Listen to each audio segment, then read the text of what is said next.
This show is listener supported. You can join us and help our show grow to support more adoptees by going to adopteeson.com/partner.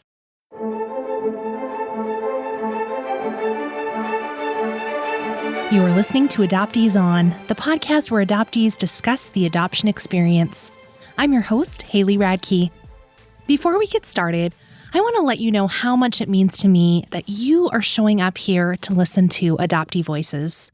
I remember when I was first in reunion with my dad, and we hit the inevitable rocky patch after the honeymoon period faded. I felt so alone. I believed I was absolutely unlovable because my first mother had ghosted me after a few months into our reunion about a decade prior. And for me, creating this podcast has been a tremendous labor of love so that adoptees like me who were feeling alone or struggling in reunion or coming out of the fog would have a connection, so we wouldn't feel like we were crazy. The wildest part of all of this is that it succeeded. Adoptees On has become our show to connect and share what the adoptee experience is really like. And I'm asking you today to support the podcast and make it sustainable for me to continue doing this work. I'm Haley, the host and creator of this show, our community's show, and I'm also a wife and mom to 2 little boys who are sleeping in their beds as I write this. When you sign up for Patreon or donate via PayPal, you are helping me, Haley, contribute to my family's needs. What I didn't expect when I started podcasting was that this would become my full-time job. I'm showing up for you and saying yes to adoptees, and I would love for you to show up for me and commit to support Adoptees On. For 3 weeks only, I have a sale on for yearly membership to the Adoptees On Patreon, and you're going to get 1 month free. After that, it's going to go back to regular price. I'm honored by the support I've already gotten from the community, and truthfully, pretty scared to make this ask, but if I'm going to continue to make this show, I really need your help to make it sustainable and to have the ability to meaningfully contribute to my little family over here. Click the link in the show notes or go to adopteeson.com/partner to sign up right now. Okay, let's get to the show. This is episode 163, Maeve Kelly. One of our favorite guests is back, Maeve Kelly. She is a good friend of mine, and she is here to share her story of a trip to Ireland to meet some of her extended family on her maternal side. We have shared some major ups and downs in reunion with Maeve, and this is a really special episode, and she dropped some really incredible wisdom towards the end. I really appreciate her candor and honesty. As always, let's listen in. I'm so pleased to welcome back to Adoptees On, Maeve Kelly. Hi, Maeve. Hi, Haley. I made my husband guess who I was interviewing today. And I said, it is the 3rd time she's been on. And she was episode number 3. And he said, Maeve. So he knew it was you. Wow. How many times has he listened to the podcast? He gave up a while ago. So he for sure has heard your episode, but maybe he gave up in the 50s. But yeah, so you have been on, and then you were also on episode 102, kind of giving us another update. And you had some interesting things happen in the last while, so I'd love to hear about them. But first, do you mind giving us the little short version of your story just to remind people, if they haven't heard, your episodes for a little while, all about Maeve? Okay, so the Cliff Notes version, I guess, would be that I am an adoptee from the baby scoop era, a domestic adoptee, and grew up not knowing anything about my first parents or anything about my first family in a closed adoption, and had always been really wanting to find out who I was and where I came from. And later in life, after I had my children, I started looking sort of in earnest, and I made contact with my first mother and then experienced some secondary rejection.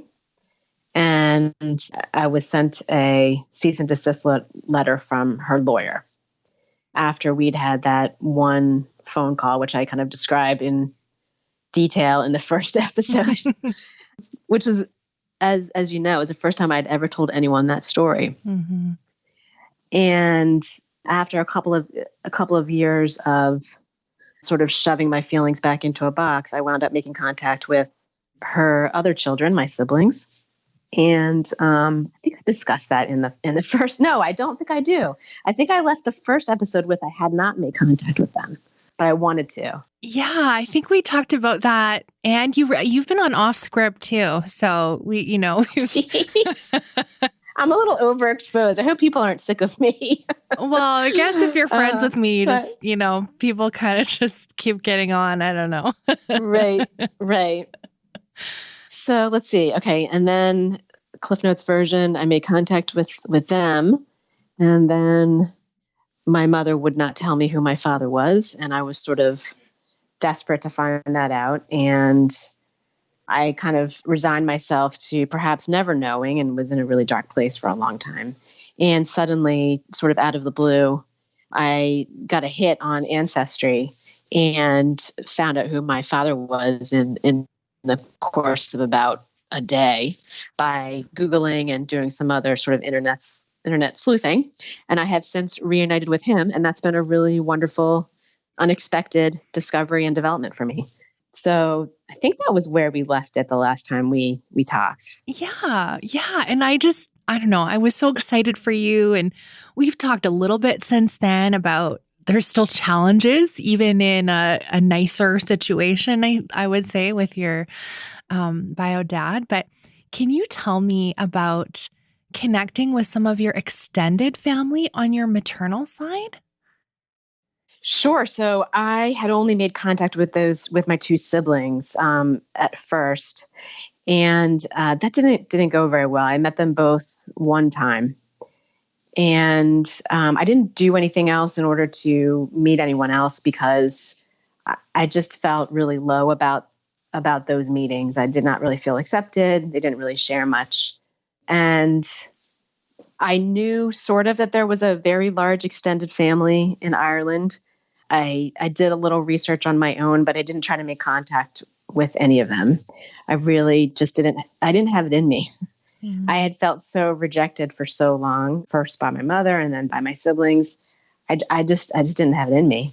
But I had my information out there on Ancestry and 23andMe. And in October of 2018, about a year and a half after I had first reached out to my siblings, I got a note from a first cousin on my maternal side she was the first of my maternal side extended relatives who had ever tested on any of the commercial DNA databases. That was a pretty big moment. Because to your knowledge, you were a secret, right? And from a very large family.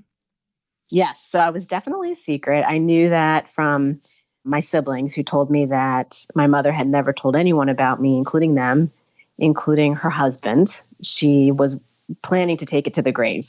So no one knew it. Not any of her siblings, not her parents. Nobody ever knew that she had been pregnant and had placed me for adoption. So I was sort of waiting. I knew this was going to happen because I knew what a large family that she was from. And it was just going to be a matter of time. And I'd even sort of tried to raise it with one of my siblings to say, it's going to come out, like my DNA is out there. And at some point, someone is going to test and it's going to be out there. And I really don't want that to be the way that people find out. I don't think that's a good way for them to find out. I think it's really jarring. It could be really upsetting. And I don't think it's a great way for our mother, for this stuff to come out. It's terrible for me. And I really wanted her to tell her siblings and, her extended family about me, but she wouldn't do it. And so sure enough, what happened was my first cousin, who actually lives in England, she got a DNA test for her birthday, as they normally do, right? Isn't it always like a gift? And she had no expectation that anything exciting was going to come out of this. She fully expected that her results were going to be 100% Irish, and they were. And but I popped up in there as, the only first cousin that was, on her list. And she was actually in Crete celebrating her 50th birthday. And she saw that she had me as a match, and she emailed me, and she actually thought that I was my sister because she just couldn't understand. And I said, I'm so-and-so's. She's, who are you? And I said, I'm so-and-so's daughter.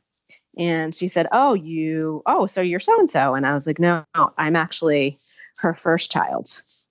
She didn't raise me, is what I said.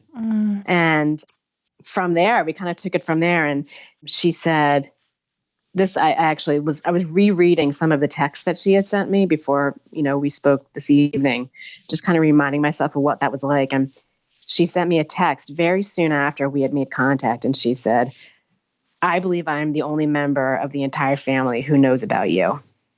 And then she said, I really don't know what else to say except welcome to the family.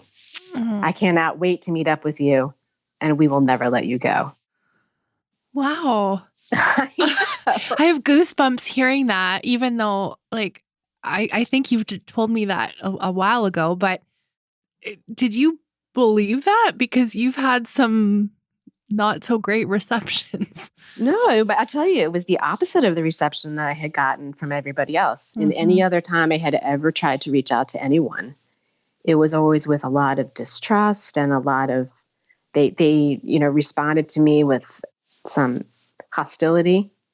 And I felt like I had to prove myself, and it was very uncomfortable and not pleasant. And to get this immediately from someone who he didn't know me at all, I clearly was breaking some kind of code. And she's writing this from her, restaurant in Crete, during her 50th birthday holiday with her husband. And that was her immediate reaction. I couldn't believe it. It blew me away. It really did. It was the first time anyone had ever really been kind to me, either on the adoptive family side or on my birth family side, as regards my reunion or my attempts to search or anything. It was the first time anyone had ever really said anything nice to me. So I was blown away. And, that's who she is. I came to find out she is that person. She's as kind and lovely and as wonderful of a person as I've ever met. And she doesn't know anything about adoption, nothing. She really has no experience with it. She had a couple friends growing up that were adopted, but certainly never read anything about it. She doesn't know anything. And for her to come out with it like that was just miraculous to me. So we started off, a relationship from there. And within about 24 hours of my making contact with her, she sent me over email the first pictures of my mother that I had ever seen. Yeah. Wow. In the time that I had made contact with my siblings, we had texted a couple of times, and we met one time each, but they had never sent me a picture of her.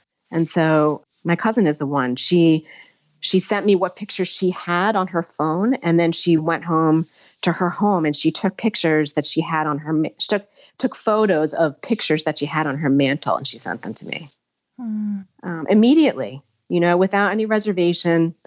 Without looking me up or investigating me. Sent me these really lovely pictures. I mean, it was incredible. I couldn't believe it. Amazing. That's kind of what you hope for, right? That's the dream. Right. And to have it extended from a cousin, it's pretty special. Yeah. Yeah, it was unexpected. So she lives in England? So she lives in England. She was born and raised in Ireland, and she married an English guy, and she's lived in England for the last 20 years. But she goes home to Ireland every couple of months because she wants to see her dad, who's in his 90s, and he's living alone, although close to her brother, who cares for him. But he's still kind of living alone in his 90s in a big modern farmhouse in County Mayo. So she goes home to see him every couple of months. So after we'd been in contact for, I don't know, about a year and a half, she said, hey, if you want to come to Ireland and meet more of the family, I would be glad to arrange that for you. And we can just meet there. I'll plan it around a time I'm going to be there to see my dad anyway. What do you think of February 2020 or April 2020? So I jumped on it and I said February 2020, even though I knew the weather was going to be terrible. But I wanted to, I really wanted to do it as soon as I could, as soon as I had the opportunity. I didn't want to wait around. Yeah. And as the time we're recording this, we're still in the delightful pandemic of 2020. Right. So it seems like you picked the good time. I know, right? Who would have known that if I had waited, I wouldn't have been able to go. Yeah. We were shut down here in March of 2020. Yeah. Yeah, it's really fortuitous that I did kind of push it to February. So yeah, I went there in February. So what were you feeling when she asked you that? Like, I'm just thinking, okay, am I going to go to a country around the world and go meet some strangers and hang out with them? Exactly. I was exhilarated and terrified in equal parts. Yeah. But you just said yes. You just, in your gut, you just knew, like, of course, this is what I want. Mm-hmm. Wow. And I've kind of always been that way. I am just hit the gas pedal and get to 70 miles an hour. I'm just, yes, if I have an opportunity to meet someone, with the exception of one person, which we'll probably talk about later, I'm all for it. So I was an immediate yes and booked the tickets. Wow. Okay. So when she invites you and she's kind of planning this around, the timing to visit her dad and everything, but we're talking about your extended family. So has she been telling people about you? Did she contact your first mother? Do you know what was kind of happening behind the scenes there? Yes, I do, unfortunately. So, like I had said, she's the first person in the extended family that knew about me because my siblings didn't tell anyone and my mother didn't tell anyone. She reached out to some of my aunts, like her, the ones that she's closest with. And it started to sort of get around the family. And at that point, when my mother found out that it was getting around the family, she sent a letter out to the oldest child in every family group. So she's one of 9 siblings. So there's 10 total in her sibling group. And of those 10, there's 39, including myself. So she sent out, 10 letters to the 10 oldest. And I did hear about the letter. My cousin actually read it to me because she is the oldest in her sibling group. So she got it. And it was like a 1-page letter. And it said, some of you are aware, that I, gave this child up for adoption. She may be contacting some of you. This woman, she called me this woman. This woman has a family of her own. And yeah, it ended with something that was pretty bland. It was sort of like, if she makes contact with you, then I would ask that you welcome her or something like that. But it certainly was no sort of like resounding, this is my daughter. And like, I'm so thrilled. And she's a wonderful person. Because at the end of the day, she'd never even laid eyes on me. Mm-hmm. I still haven't met her. Mm-hmm. And we have this very tortured history where she had sent me a cease and desist letter, 5 years prior, telling me she was going to sue me if I ever made contact with her again. So it's sort of, she's, it was a very tortured letter. And it made me out to be a bad guy. It was really distressing. Mm-hmm. It was a very sad letter. I was very upset about the letter. It made me out to be, it was very cold.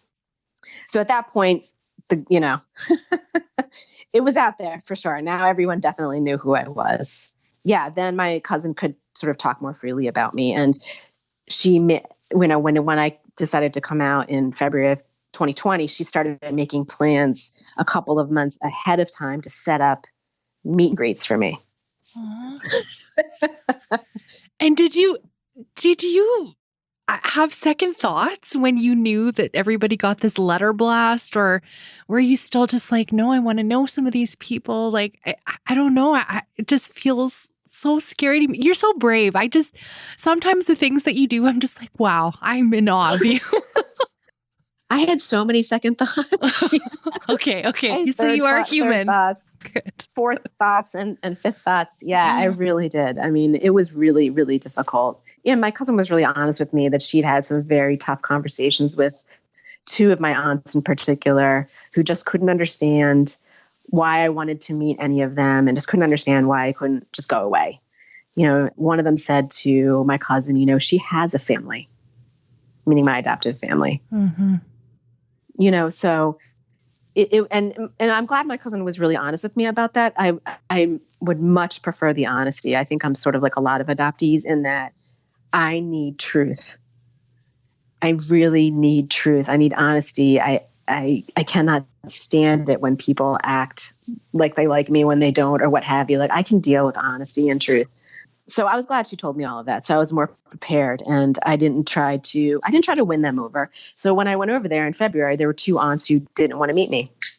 And that's fine. That's up to them. I can't do anything about that. I think that story was written 50 years ago. It's sad. It's really sad. But, and my cousin didn't try to press it. Yeah. This is a sort of a aside. I don't want to go down the rabbit trail, but yeah. Did you find out, did any of them have any clue about you? No. Okay. No one had a clue, which is really, well, yeah. Because she was in the States already, right? Right. So long story short, she was in the States when she gave birth to me, but the entire family, save one sibling, was in Ireland and remained in Ireland. Mm-hmm. So, she also moved in order to hide the pregnancy. So she was living and working in Manhattan, and her brother was also there in Manhattan. So she saw him every so often. But when she got pregnant, she moved to Philadelphia. And to hide it from everyone, even him, never told a soul. Yeah. So she was fully successful. Completely successful. Almost her whole life. No one had a clue. And in fact, it's really funny. My cousin and I have had some jokes because she said that, when she was kind of speaking with a few of my cousins about it, they were joking about it. Like my mother is the last one anyone would have expected to have this secret child, because she's very proper, and very, everything is just the way it needs to be, and sort of sets, Did you ever see that show, Keeping Up Appearances? No, I don't know that. It's a really old PBS show from the UK, and the mom in that show is very proper, and her name's Hyacinth. It ends up really, everything is always a big fail. Right. But yes, it's the keeping up appearances part. Yeah, exactly. So yeah, that's pretty funny. And it is amazing when you think about it, how someone could keep the secret like that. I mean, she was absolutely going to take that secret to the grave, including from her own husband. Well, I'm reading, The Girls Who Went Away in the baby scoop era right now. And it's like, they went away, but people kind of knew, right? Right. They still knew. They gossiped. Some of them were sort of successful in hiding. The parents were sort of successful in hiding their daughter's shame, etc. Yeah. But that's wild that she really was going to take it to the grave. She's a little different too. She's not the typical girl who went away, in that she was 30 years old when I was born. Mm-hmm. This was absolutely a choice of hers. If she had wanted to raise me, she absolutely could have made it happen. She could have gone back to Ireland. There were so many of her sisters were having babies at the exact same time. And I think I probably just kind of slid in there and no one would even notice, like, oh, there's another one. Oh, do you know what order you are in the 39? Oh my gosh. No. That's a really good question. Are you in the middle there somewhere? I think I'm right in the middle. Okay. Yeah. Okay. Well, that's there. I've done my rabbit trailing. You went to Ireland, right? Yes. Okay. Yep. I want to hear about that. I can't believe you did it. I can't believe I did it either. I can't believe it. Right. And again, harken back to the fact that my entire childhood, all the way up to the time I was about 40, I had no idea about any of this. And I was never encouraged in any way to ever find my family, ever, by anyone. So when I found myself on that plane, and I just couldn't believe it. It was surreal, right?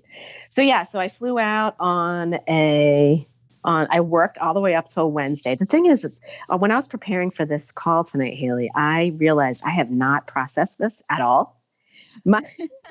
Oh no, I'm not supposed to bring up stuff people haven't. No, but my counselor, she was like, listen, you need to write everything down. You need to really take this all in. You need to take some time off, before you go, after you call, after you go, you really need to think about it. I didn't do any of that. I worked until Wednesday. I got on the plane on Thursday. Then I came back and I went right back to work, and I didn't write anything down when I was there. I was too tired. I was so emotionally blown away every day that I couldn't write anything or reflect or think about anything. So this is really the first time that I sat down the night to get ready for this interview, and I started looking at some of the pictures and stuff and thinking about what had happened. But so anyway, I flew out on a Thursday. I spent the night at a London airport hotel on Thursday night. And then on Friday morning, I flew out to Dublin, and my cousin and her husband picked me up at the airport. And the first thing that we did was we went to my other cousin's house for lunch.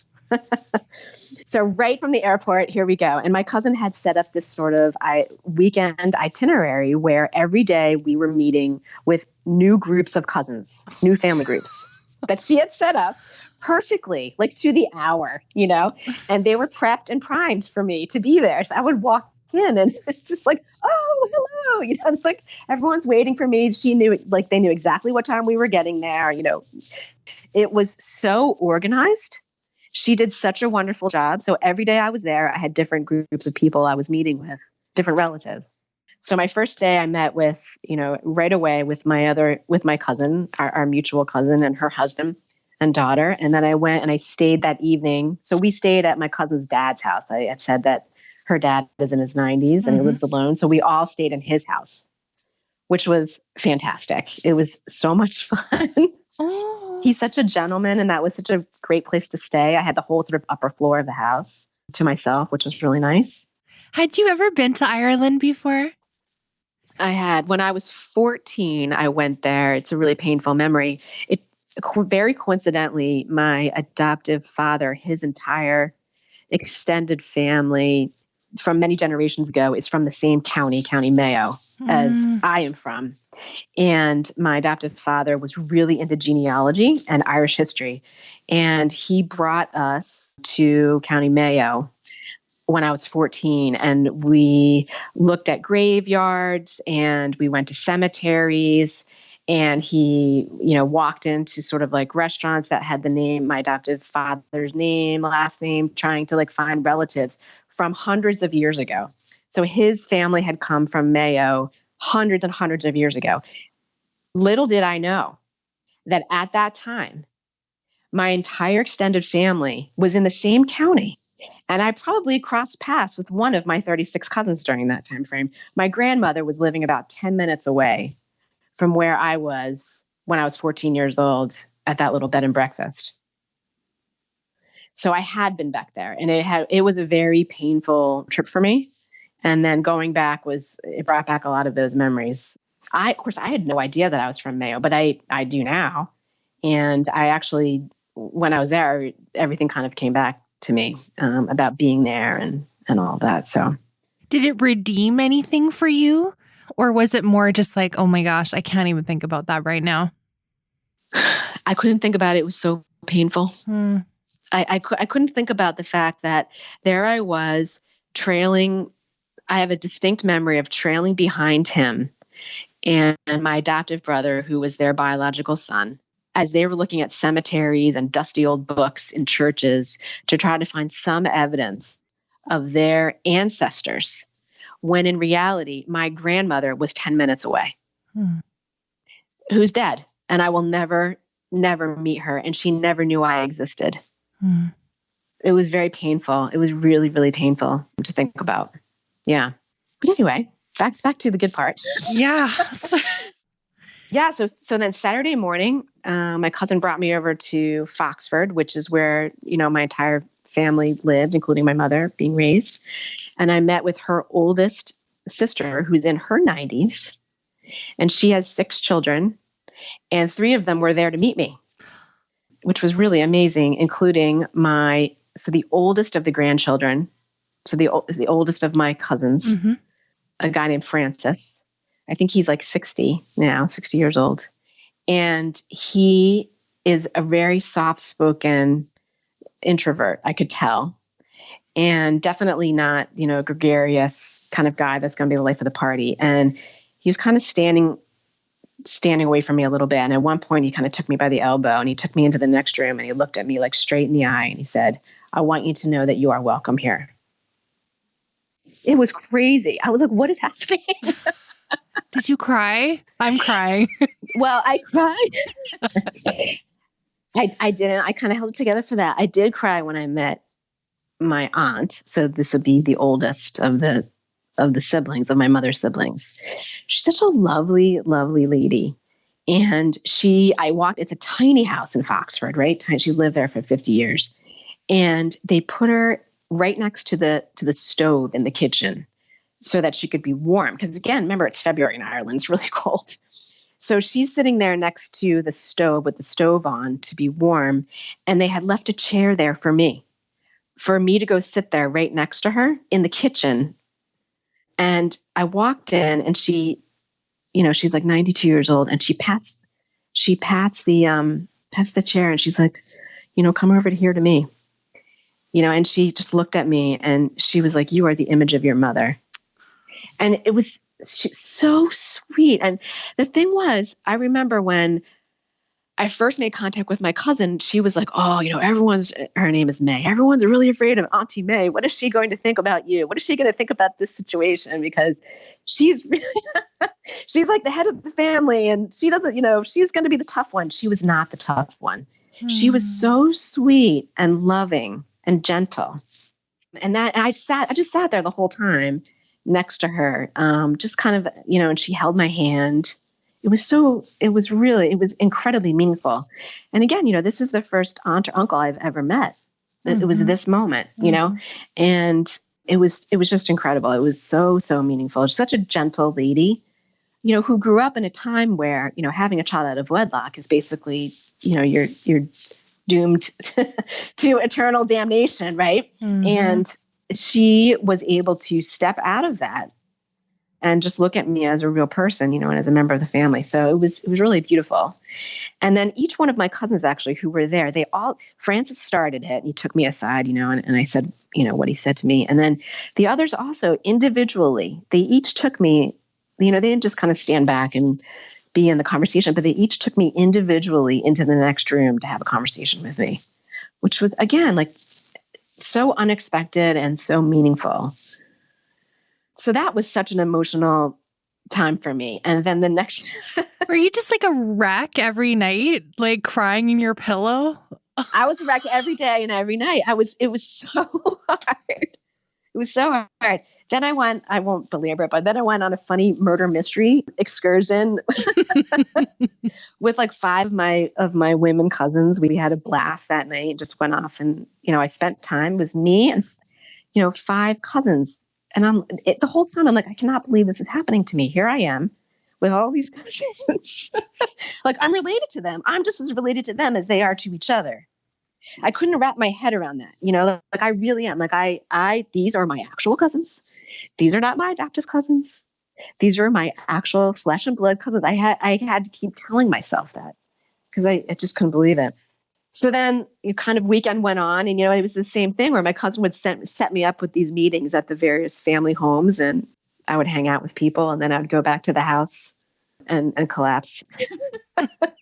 It was, so I had several of them. And one of the great things, actually, a unique thing that she arranged for me was a tour of the mill where my grandfather had spent his entire career. He worked in the Foxford woolen mill for his whole life. And she arranged for us to have a tour there, which was that was fantastic. And again, I could just picture him being there. And it was very grounding to actually walk the walk, see the streets, see where he lived, where he spent his whole career, look at the buildings. It really put it in perspective for me. That's amazing. And when you were talking about just being with your cousins, I just kept thinking, most people just take that for granted, that they know that they're related to the people they, see at family gatherings and stuff, Right.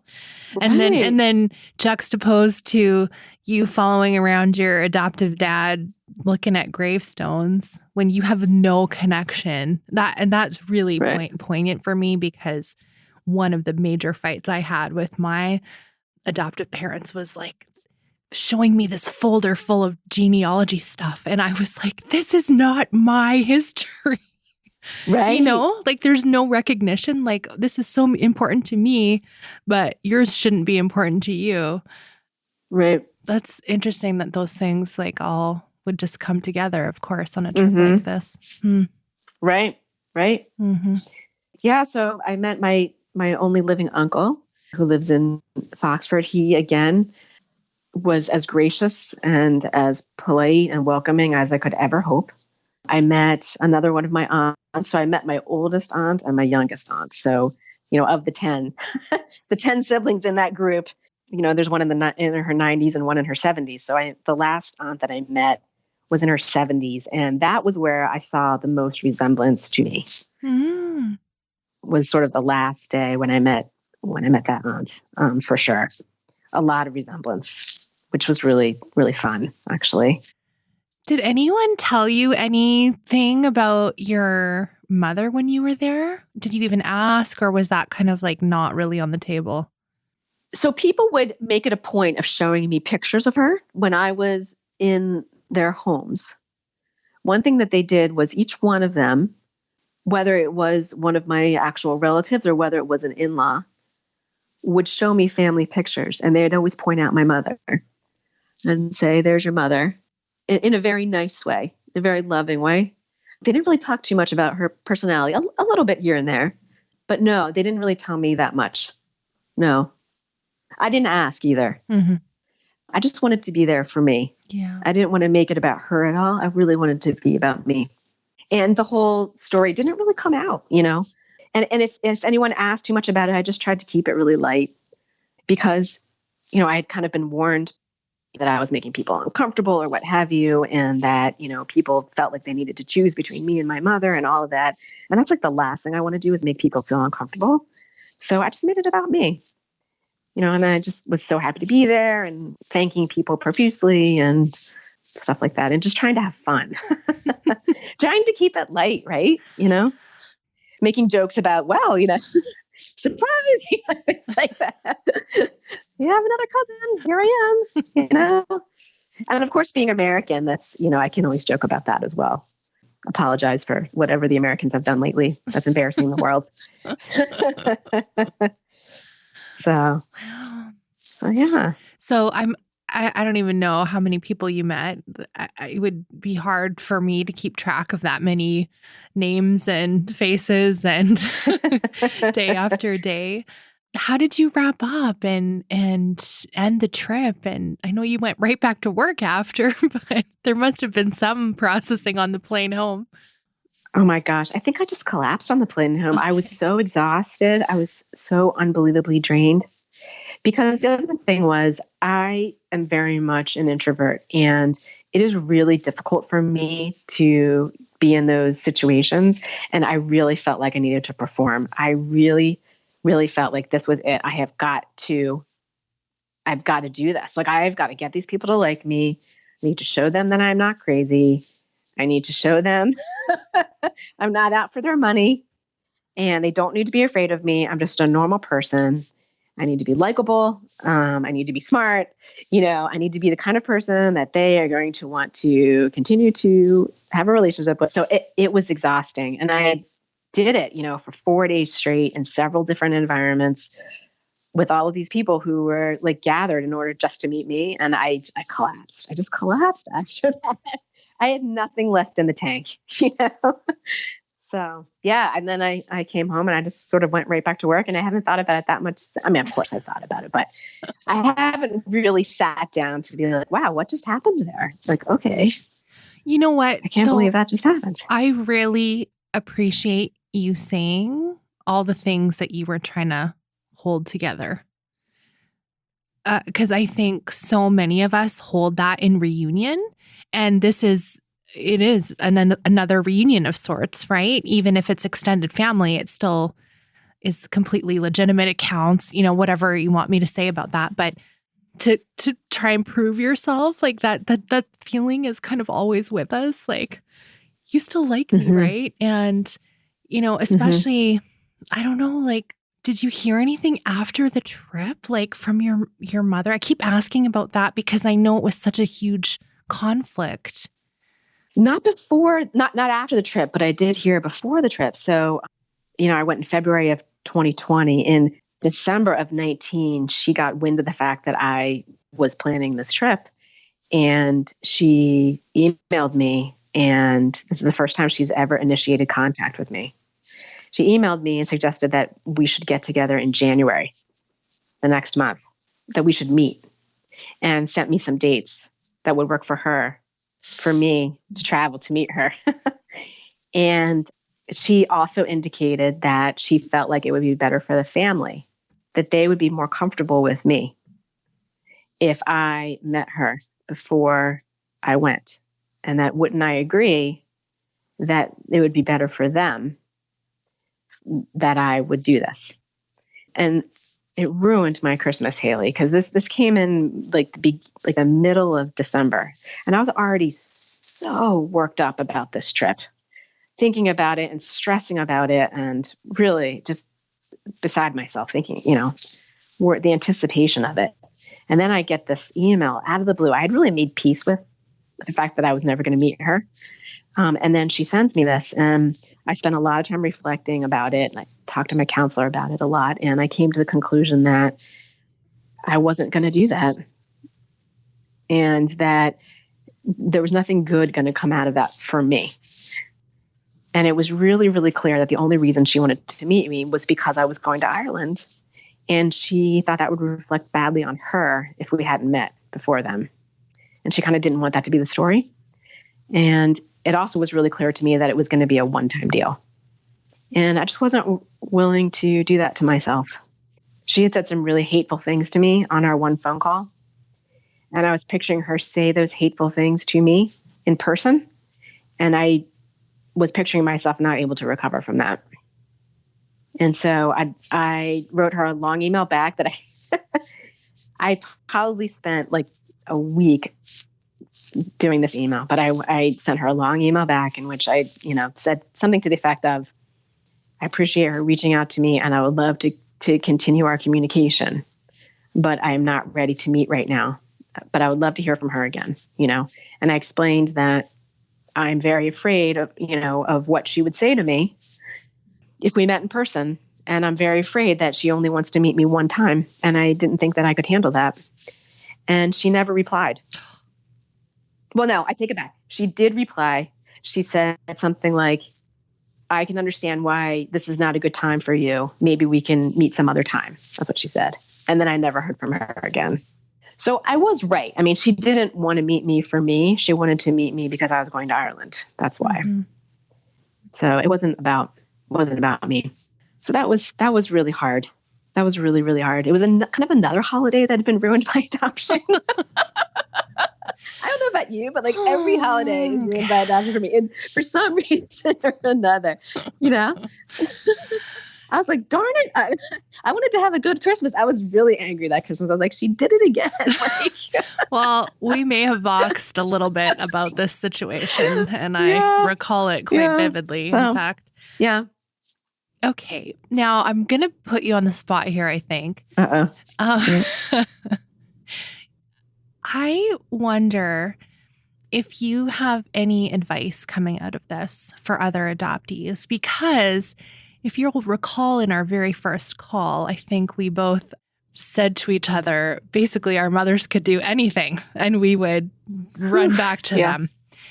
And yet, these years later, you've had that opportunity, but now you have these extra supports in place and you can read between the lines a little, and it sounds like you made a really wise choice for yourself and had really good boundaries about it all. And can you talk a little bit about that and how you, I guess, maybe extend that advice? Like, it was so cool that you still got some answers about your history and some connection, and you didn't need to have the pity visit, I guess. I don't know what else to call it. It was kind of gross the way that came about. So I don't know, thoughts on that or advice?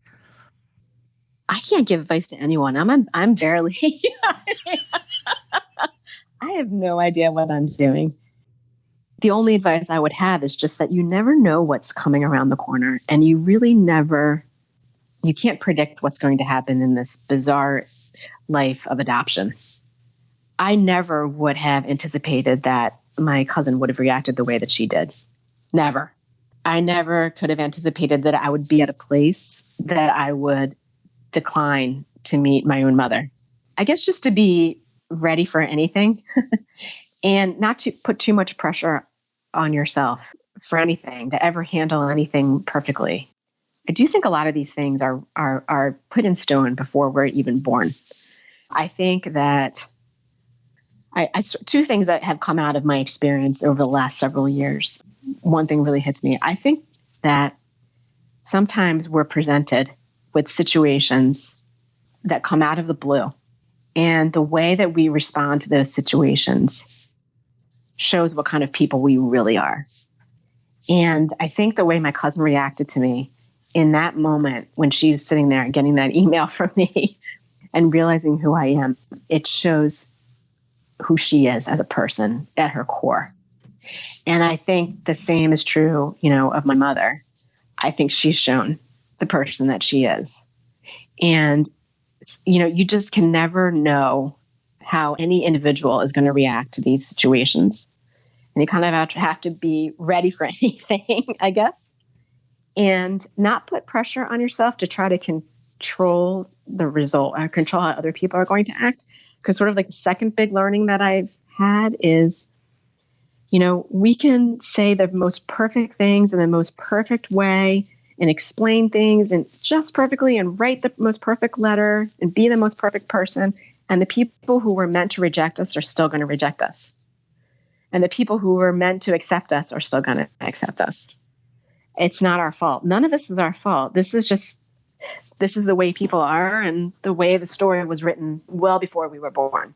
So I've kind of taken a lot of pressure off myself, I think, and realized that this really isn't about me. And I can't control this, the way people are going to react to me or not react to me. So anyway. I think that's very wise. Yeah.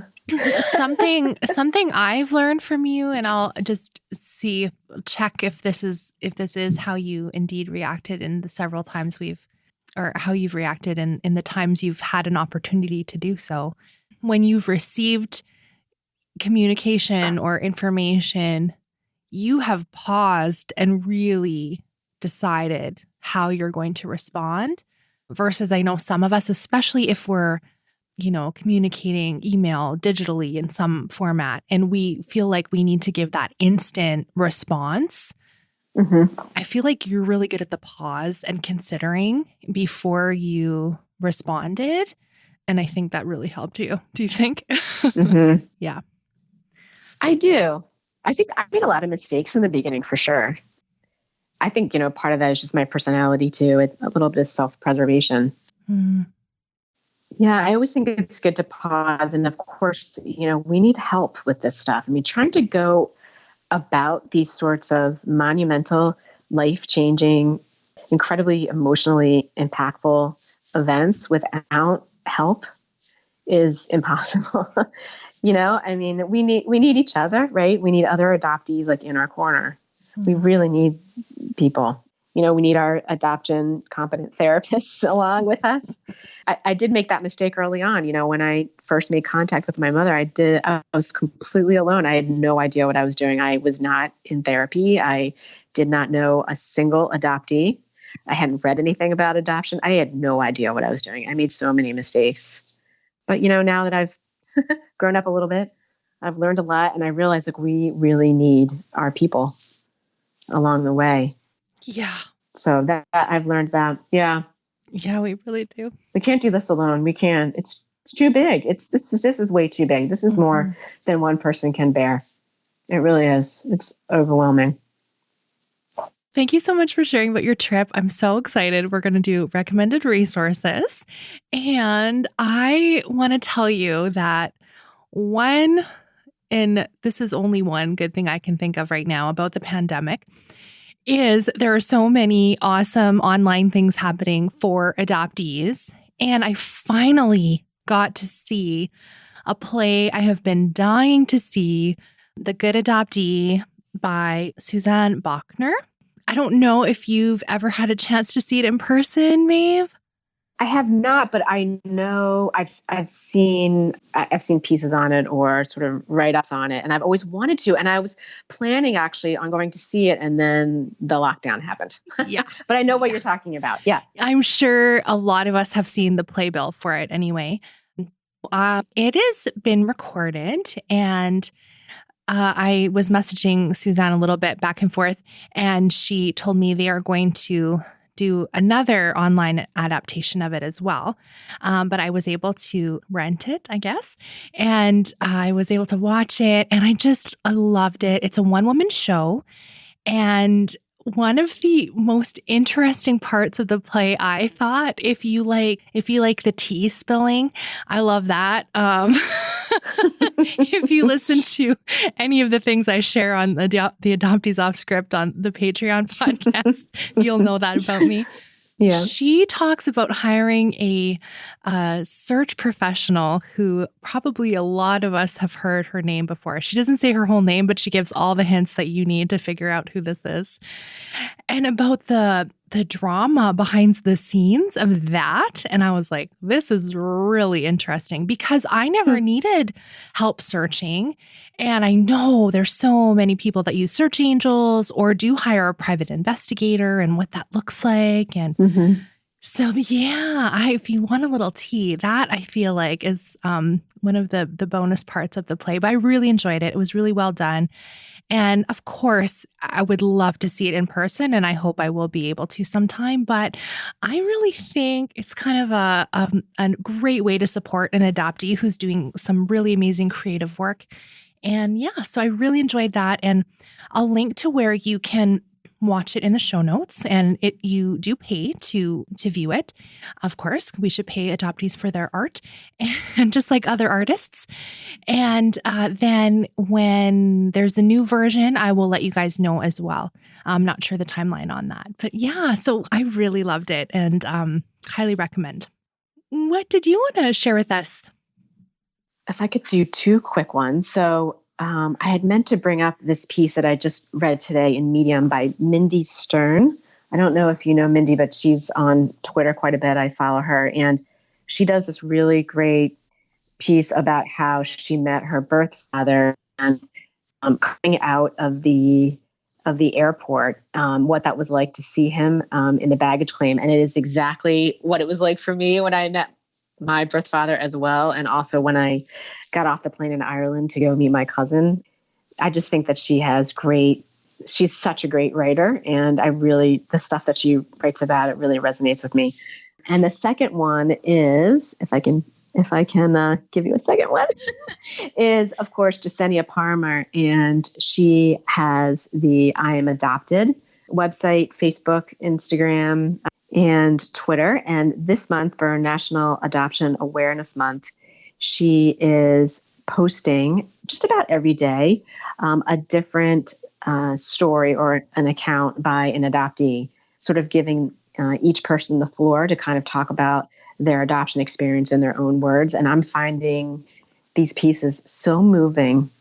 I mean, really, really moving, so well written. And I find when adoptees can just talk about their experiences in their own words without interruption, it's the most powerful sort of method of communication there can be. So I can't recommend that enough, what Jasenia is doing. Yeah. It's such a good series. And she started a second, it's not second. She has a few. Another Instagram account, and it's at Adoptee Mental Health Stories. So she's curating them there as well. And I don't know about you, Maeve, but I love that she has the photos of the authors because you're seeing their face and their story. I love having that connection. I don't know. It's really, that's the special part of Instagram, right? The extra visuals. Mm-hmm. It's really, really well done. Very, very well curated, of course, by Jasenia, who does all the good things for our community. She's amazing. Thank you for sharing those. I'm so glad we got to highlight them. Thanks for sharing your story with us again. If you want to go back and hear Maeve, her other stories from the beginning, she was in season 1, episode 3. back again on episode 102, and she has a couple episodes on Adoptees Off Script. And if you want to tweet to her, what is your Twitter handle, Maeve? I'm at Maeve Kelly 11. Wonderful. Thank you so much. I'm so grateful for adoptees like Maeve who are ready to tell it like it is, the hard stuff and all. I think it really helps prepare the rest of us for what reunion and search, what those things can actually look like, and what's going on behind the scenes of our mind while we're in the moment. I think it's really helpful to help prepare us if we ever got an invitation like that. Anyway, I'm so thankful for Maeve and for the other connections I've built from making this podcast. It's been really special to see how we have changed and our opinions have evolved over the last few years. And I'm grateful I get to share that with you. I want to thank everyone who has signed up so far on Patreon. There's been so many of you signing up for the yearly membership and getting 1 month free, and others that are signing up for month-to-month membership, which is awesome also. And I've received several donations, and I'm just really thankful for your support. I don't know how many times I can say it, so I'll just say it one more time. Thankful for your support, for your ongoing support of the show. And if it's not in the budget right now, literally one of the best ways you can help the show is to just share it with one person. So if you know an adoptee who would really connect to Maeve's story, you can share this episode or share your favorite episode, maybe a healing series episode with your adoptee support group or another one of your favorites. And the best part about podcasts is that they're free and you can teach other people how to download them because you're listening to this. So if you grab their phone and show them how they can listen to Adoptees On, it's a huge gift to me and to them. So thank you. Thanks for sharing the show. Thanks for your ongoing support in so many ways. And thanks for listening. Let's talk again next Friday.